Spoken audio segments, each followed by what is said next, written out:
I'm just a rock chick. I would describe my music and my sound as Avril. It's the best damn thing. Welcome back to another episode of the Best Damn Avril Lavigne podcast, a facts and trivia-based podcast about Canadian pop singer Avril Lavigne. I'm your host, Andrea DiFrancesco. In this edition of the Best Damn Avril Lavigne podcast, we're celebrating the 20th anniversary of Avril's debut album, Let Go. Today also marks 1 year of the podcast, so what better way to celebrate? In this episode, we're going to discuss everything about this iconic album, plus reminisce about some of the most memorable moments and best performances from the Let Go era. But before we begin, I'd first like to address some recent news and events that have happened with Avril since our last episode. Please note I'm recording this episode well in advance, so there may be some info missing here, and there may be some events planned around the Let Go anniversary not included here. On April 16th, Avril posted stories from the studio recording a new song with John Feldman's band Goldfinger. It is unknown at this time if it's a feature with the band or if they are a feature on her song. It's also not known if it will be on the deluxe edition of Love Sucks or a single release by Goldfinger. On April 18th, she appeared on a segment of The Walk-In on Amazon Music where she took fans inside her closet and discussed some of her most iconic pieces. On April 19th, Avril and Madsen hosted a Paris-themed party to celebrate their recent engagement. On April 29th, one day prior to starting the Bite Me tour, Avril joined Olivia Rodrigo on stage at the Toronto date of her Sour tour to perform Complicated. On April 30th, Avril began the Bite Me tour in Canada. Cameron Hurley joined her to replace Dan Ellis as her new guitarist. Unfortunately, after only one show, someone in Avril's camp tested positive for COVID, which delayed the next few shows. The tour resumed as normal a few days later. On May 15th, she performed at the Juno Awards and sang a medley of Complicated, Bite Me, Girlfriend, Skater Boy, and I'm With You. She also presented the TikTok Fan Choice Award to Shawn Mendes. Host Simu Liu introduced Avril to the stage by singing a parody of Complicated and asked the crowd to join in. On May 20th, the film Good Morning with a U was released, written and directed by Madsen and Machine Gun Kelly, in which Avril makes a small cameo appearance. And while I am recording this episode in advance, we do know that on the day this episode premieres, Avril is due to receive her star on the Hollywood Walk of Fame, a lifelong dream she's always wanted to accomplish. She also mentioned doing a re-release of the album with old demos, but it is unknown at the time of this recording when that will be released. So with that, let's get into our Let Go celebration. I actually did an entire episode with facts and trivia on the album as well as each song as one of the very first episodes of this podcast, so feel free to go back and have a listen if you missed it. First, I thought we should begin by discussing some general facts about the album and acknowledge its impact on pop music even to this day. Here's some fast facts about the Let Go album. It is Avril's best-selling album to date, selling over 16 million copies worldwide. It is the best-selling album by a Canadian artist in the 21st century. The album received a diamond certification in Canada for sales of 1 million units, which is a rare achievement. It was the highest shipped debut, the best-selling album by a female artist, and the third overall best-selling album of 2002. At the time, Avril was also the youngest female solo artist to have a #1 album in the UK at age 17. The album also earned her a total of 8 Grammy nominations, including nods in major categories such as Best New Artist and Song of the Year. To date, it is her only album to be recognized by the Grammys. She also won New Artist of the Year, Single of the Year, Pop Album of the Year, and Album of the Year at the Juno Awards, which is the Canadian equivalent of the Grammys. With the successes of Complicated, Skater Boy, and I'm With You, Avril became only the second artist in history to score 3 consecutive #1 top 40 singles from a debut album. According to Billboard, Let Go was the 21st best-selling album of the 2000s, and a reader's poll by Rolling Stone ranked it as the 4th best album of the 2000s. It ranks number 58 on the all-time Billboard 200 albums chart. It was her highest-rated album on Metacritic, with a rating of 68 out of 100 up until the release of her latest album, Love Sucks, which has a rating of 74. Avril's 2002 hit single Complicated was turned into a parody called A Complicated Song by legendary parody artist Weird Al Yankovic for his 2003 album Poodle Hat, which won the Grammy Award for Best Comedy Album. It is widely considered an honor in the music industry to be parodied by Yankovic and a sign that the artist has made it.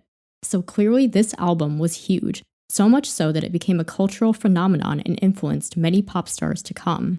The novelty of a once-in-a-generation artist like Avril, combined with the raw confessional storytelling on an album like Let Go, was like capturing lightning in a bottle. Several record labels attempted to cash in on a success story of their own with the likes of Hilary Duff, Ashley Simpson, Miley Cyrus, and Demi Lovato. Their albums were filled with angsty, guitar-driven pop songs about love gone wrong. They also took a page from Avril's style and wore plaid skirts, Converses, and loads of eyeliner.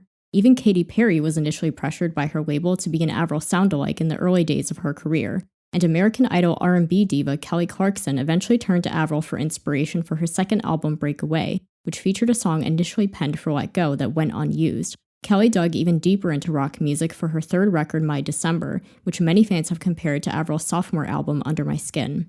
But Avril didn't just influence the pop scene of her day.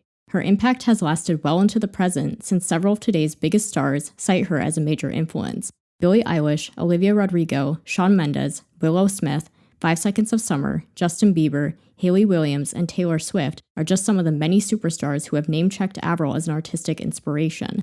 Avril co-wrote all 13 songs on her debut album and has written or co-written on every album since. She also plays guitar, piano, bass, and drums, and has always been adamant about singing 100% live. Since day one, she has called the shots in all aspects of her career, whether it be deciding what songs make the cut of an album, what she wears on stage, or who she partners with in her musical and business endeavors. She was truly a trailblazer for artists everywhere, especially female artists, to be in the driver's seat of their own careers. And it's important to note that Avril didn't just have an impact on the music world. She also inspired a legion of young girls to play guitar, skateboard, and wear neckties, all things that were traditionally male-dominated. She showed the world that women could rock too, and created a safe space for women and girls to freely explore and express their more masculine side. Let Go also acted as the perfect gateway into rock and punk music for many kids and teens, long before the days of streaming made this type of music more accessible. It was just pop enough to appeal to kids, but had enough rock edge to make them curious to explore more. Avril frequently discussed her favorite bands that influenced her sound, such as Blink-182, Green Day, and Alanis Morissette, and also covered these artists in her concerts, thereby introducing their music to a new generation. Let's not forget Avril's impact on pop culture. I've personally always felt she was a large inspiration behind the spunky pop rock songs on the hit Disney Channel series Hannah Montana, which premiered in 2006 when guitar-driven pop was at its peak. And even Lindsay Lohan acknowledged her character in the 2003 remake of Freaky Friday closely resembled Avril. Anna Coleman is an angsty, misunderstood teen who plays guitar in a rock band. Avril continued to be referenced throughout several books, movies, and TV shows, which I'll discuss a lot more of in a future episode. Now that we've discussed the impact this album and Avril herself had on both music and popular culture, let's reminisce on the top 20 most memorable moments and musical performances of the Let Go era. Let's start off with some of Avril's best or most memorable live performances in chronological order. We can't forget about the time the world was first introduced to Avril as she made her television debut on MTV's Total Request Live in June 2002 when she performed her first single, Complicated. A couple months later, she was on top of the world, literally, as she performed on the rooftop of Radio City Music Hall in New York City at the pre-show for the MTV Video Music Awards on August 29th. That night, she went on to win her first ever award, which was for Best New Artist in a Video, making her the youngest artist to win that award. She also helped Lisa Marie Presley present the award for Best Female Video to Pink. Avril's performance at Viva Interactive on September 17, 2002 was all laughs as she performed Skater Boy to a small studio audience. Towards the end of the performance, Avril's guitarist Evan Taubenfeld decided to climb the railing on the wall, which caused Avril to burst into such hysterics that she struggled to finish the song. One of Avril's best and most memorable performances is when she performed on the German television program The Dome on November 30, 2002, where she gave energetic performances of her hit singles Complicated and Skater Boy. This particular performance is memorable for a couple of different reasons. According to some behind-the-scenes footage that was never officially released, but is available on YouTube, Avril revealed after the performance that her in-ear monitors were not working, so she couldn't hear the music properly. At the start of the performance, you can see her realize the monitors aren't working and she pulls them out of her ears. She goes on to perform with no issues and runs all around the stage and even interacts with the fans in the audience. She then concludes her set with Skater Boy, which is finished with her guitarist Jesse Colburn running into the drum kit and crashing to the floor. In the same backstage footage, Jesse is seen with a bandage on his arm and hand, while Avril's drummer Matt Brann has a massive bloody bruise on his ribcage. This performance was a true rock star moment in Avril's career. And as a bit of added fun, Avril also met the boy band O-Town, who was also on the bill for that night. She filmed a bit of them rehearsing backstage and met them after the show. The next memorable performance was a full-circle moment for Avril as she capped off an insane 2002 in the same city that started it all for her. She pulled double duty as both co-host and performer for MTV's New Year's Pajama Party, held in Times Square in New York City on December 31, 2002. After edgy rock performances of her hits Complicated, Skater Boy, and Losing Grip in a t-shirt and camo pants, Avril warmed up in a set of adorable flannel PJs with angels on them. One of Avril's next biggest rock star moments came on February 20th, 2003, when she performed across the pond at the 23rd Annual Brit Awards in London. She performed Skater Boy, but not in her typical fashion. This time, she was joined by 21 drummers, who all drummed together in perfect synchronization.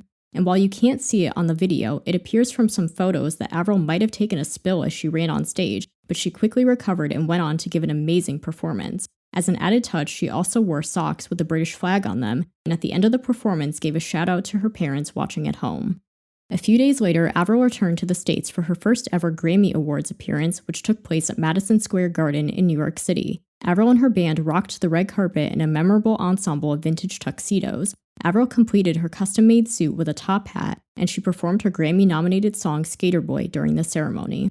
The next memorable performance, sadly, was under some unfortunate circumstances. While on her first headlining tour, the Try to Shut Me Up tour in Dublin, Ireland on March 24, 2003, Avril received the news that her grandfather had passed away just a few hours before her show was due to begin. Avril made the difficult decision to continue with the show and dedicated the last song in his memory. She gave an emotional performance of Tomorrow on acoustic guitar and sang the song flawlessly, even while choking back tears. At the end of the show, her band came out to give Avril a big group hug, and the crowd cheered their support.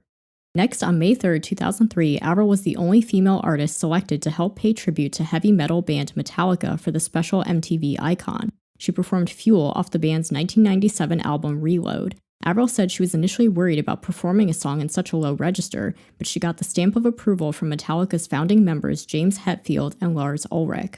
Another full circle moment came on April 6, 2003, when Avril performed Losing Grip at the Juno Awards, which took place at the Corel Centre in Ottawa, Ontario, Canada, the same venue where a then 14-year-old Avril performed with country superstar Shania Twain after winning a radio contest. Shania herself even introduced Avril's performance. Avril capped off an unforgettable night when she then won 4 Juno Awards, including Album of the Year, which oddly enough was presented to her by Chad Kroeger of the band Nickelback, who Avril would go on to marry nearly a decade later. And to wrap up the best performances, I'd like to specifically call attention to a couple of acoustic performances that she did that I think really show off her natural talent and are definitely worth a watch. AOL Sessions, which was one of her earliest performances, taped on April 8, 2002, and Bands to Bet On, both of which you can find on YouTube. The performances weren't the only memorable thing about the Let Go era. There were also many funny and amusing backstage moments that perfectly captured what Avril was all about, as well as the amazing connection she had with her band. We can't list Avril's best moments without remembering the time she won her first ever award. As I mentioned in the best performances, Avril won the MTV VMA for Best New Artist, and the speech she gave is just incredible. Let's take a listen. Dude, this is amazing. My dreams are coming true. And it's just something that I won't take for granted. I've had this dream for a very long time, and it's incredible. I want to thank all the people around me. I want to thank L.A. Reid for just letting me do my thing, and that's what it's about. I want to thank everybody at Arista for all their hard work, network management, Terry McBride, Shauna Gold. I want to thank MTV for all their support, everybody, Much Music, fans, and my boys, Jesse, Evan, Mark, and Matt. You guys rock. I love you guys. Yeah! That's what I'm talking about. Thank you. One of the reasons why I particularly love her acceptance speech is that it's just so heartfelt and genuine. She also thanked Much Music, which is a competitor of MTV, so it's just extra funny to me that she did something she didn't even know she wasn't supposed to do, because that's just how genuine and green she really was in the music business. Lastly, I love that her band was always the center of everything she did and that she always wanted to include them in some way, so thanking them in her speech only felt appropriate. I also just love the scream she does at the end because it's just such an Avril thing to do that no other pop star would have done at the time. Continuing with awards, we have to mention when Avril took home the year's biggest honor at the Junos. Let's take a listen to her acceptance speech. Wow. I don't even know what to say. This is just a huge honor to be accepting this award, and it's a huge honor to be in the same category with these other nominees. This is just so incredible, this being my first album and it, going this far, having this dream of mine, come true. It's pretty amazing. So I'm just looking forward to continuing to make music and creating and growing as a writer and an artist, and I just look forward to the future. So thank you very much for this. I really appreciate it. I like this speech because it shows that she didn't necessarily expect her first album to do as well as it did, and that she was already thinking about her next steps. As we saw, she went on to make many more incredible albums and continue to have success for the next 2 decades. Next, who can forget when Avril famously put a cockroach on her tongue? While on set filming the music video for Skater Boy, the crew discovered a cockroach on the ground and bet Avril to put it on her tongue for 10 seconds in exchange for $100, which she successfully achieved. You can see the hilarious moment play out in MTV's making the video.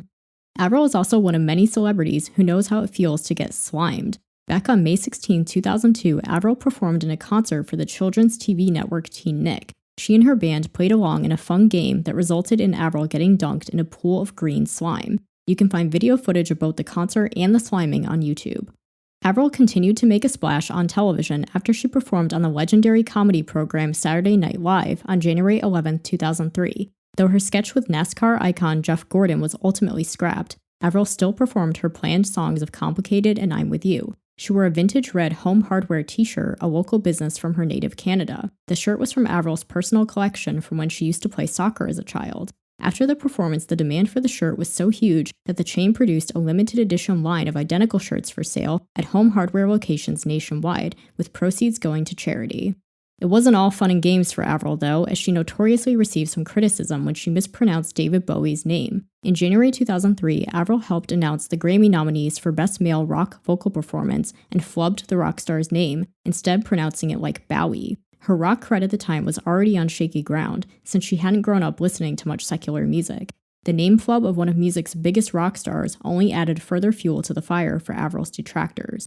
But Avril didn't let the haters get her down as she continued to have fun along the way. While visiting Australia for an interview with the TV show The Rove, Avril got to accomplish another dream of hers. She got to meet a koala bear up close and personal. You can watch Avril's adorable meeting with Don the koala bear on YouTube.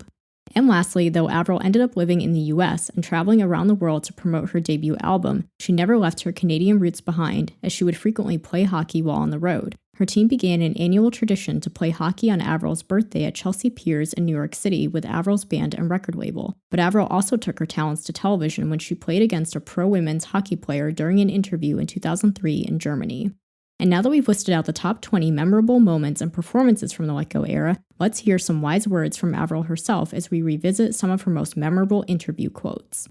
Any fans who experienced the Let Go era in real time will surely remember the anti-Britney label the media gave Avril, referring to pop icon Britney Spears, since Avril was the antithesis of the typical pop star at the time. While Avril could have easily fed into the comparison to make herself more appealing or as a ploy to sell more records, she never did, and in fact was very outspoken against it in interviews with Dateline and TRL.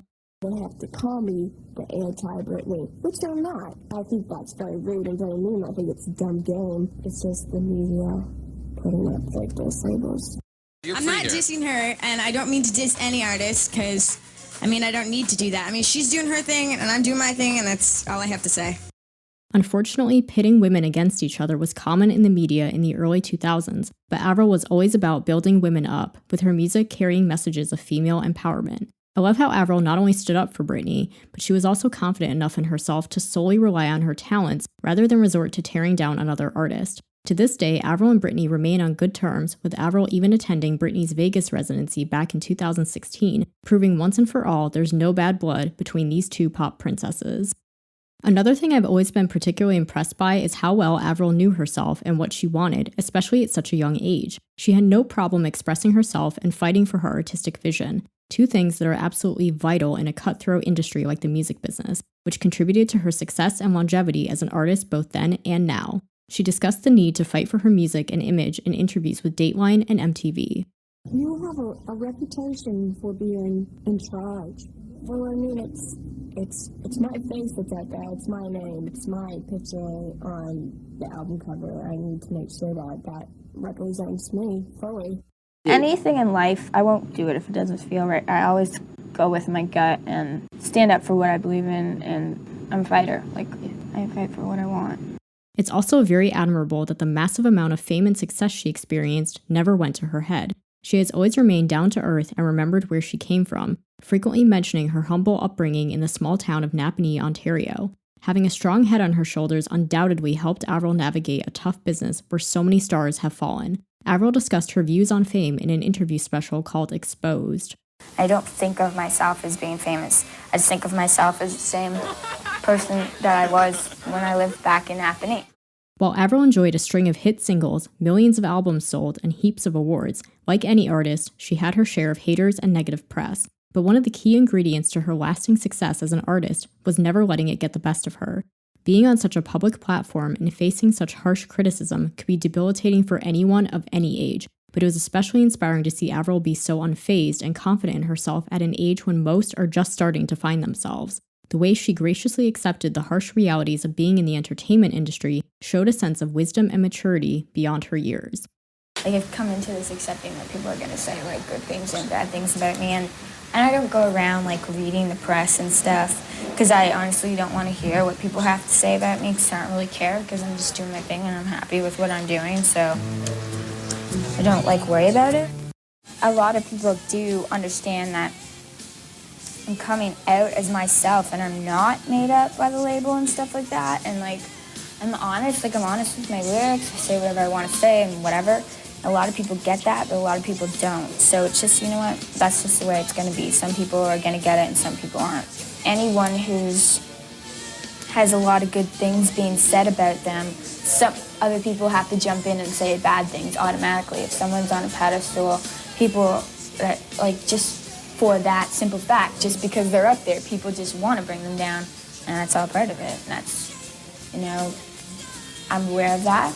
And no matter what, that's going to happen, so whatever. It doesn't really bother me. I don't really care. Another important element to Avril's success as an artist is that she has always had a strong sense of identity and expected she would evolve as an artist over the course of her career before she had even started planning her next album. I believe it's one of the reasons she has endured as an artist for 20 years and counting, because she never shied away from experimenting, growing, or trying new things. The fact she was aware of this so early on in her career shows she had incredibly strong instincts even then, which would evidently lead her in the right direction. The following soundbite from an interview with MTV ended up being more prolific than she would realize, as she went on to release 6 more albums over the next 2 decades. I'm going to be around for a while. I don't care. I'm going to do this. I'm not going to go away. I'm going to make tons of records, keep on writing music and performing and reaching the fans. I'm only 17, so I'm still, like, growing and changing. And I think that will be helpful in this career because, you know, I'll kind of, like, reinvent myself, or every record will be, I will have grown as a writer and as a person, and my style will probably change a bit. So I think that'll be kind of interesting. We certainly can't leave out one of her most notable quotes, which she said while on set filming her first ever music video for Complicated on a hot, sunny day in Los Angeles, when asked how she would describe her sound. I would describe my music and my sound as Avril. It's such a simple, earnest, genuinely honest quote, but one that holds a significant amount of weight all the same. While Avril has taken inspiration from many of her favorite pop and rock artists over the years, she has managed to successfully carve out a sound all her own, unlike any other. While many artists after her have tried to replicate her unique blend of pop, punk, and rock, none have ever been able to match her exactly. And lastly, I'd be remiss if I didn't include what is arguably the fans' favorite Avril quote, taken from a featurette called A Day in the Life. It sums up everything you need to know about who Avril Lavigne is, what she's all about, and why she has endured as one of pop's most beloved icons even 20 years later. If you don't like me for who I am, then you don't like me for who I am. And all you're gonna get is who I am. Those were my personal favorite performances, moments, and interview quotes, but of course there are so many more. I'd love to know which ones are your favorites over on the official podcast Instagram page at Best Damn Avril Pod, where I'll be posting some of the performances and moments we discussed here. Before we wrap up this episode, I'd like to recommend some of my personal favorite documentaries if you're interested in reliving the Let Go era or perhaps even experiencing it for the first time. There were several live concerts and documentaries filmed throughout 2002 and 2003 that you can find on YouTube. Some of the best ones include the My World DVD, which was Avril's first live concert film. The bonus features Avril's cut and outtakes, which feature backstage footage from the Try to Shut Me Up tour. The ABC Family Anything But Ordinary television special, a documentary called Exposed, the featurette A Day in the Life, MTV Diary, an unauthorized documentary entitled Skater Girl, and another called Starville, which feature interviews with people from Avril's hometown and the MTV Making the Video specials for the Skater Boy and Losing Grip music videos. And with that, we conclude our celebration of 20 years of Let Go here on the Best Damn Avril Lavigne podcast. Of course, there's so many other moments that made the Let Go era memorable and special that I'm sure I missed, so let me know your favorite memories and performances over on the podcast Instagram page at bestdamnavrilpod or email bestdamnavrilpod@yahoo.com. A special thank you goes out to all the people on YouTube who posted the clips you heard here: Alexandra Barrels, Avril's Little Black Star, Sexy Girl 69690, CBC Music, Avril Ashley Rose, and Avril Lavigne Fan Club in Taiwan. And if you enjoyed the show, be sure to subscribe on your favorite podcast platform so you can be the first to know when a new episode drops. And don't forget to leave a rating or review as well. We're currently streaming on Apple Podcasts, Spotify, Google, Amazon Music, and Audible. Join me again next time on the Best Damn Avril Lavigne podcast, and a happy 20 years to Let Go. Here's to 20 more. The Best Damn Avril Lavigne podcast is hosted, produced, and edited by Andrea DiFrancesco. Theme music is HD and Lights by J. Powell Flicks.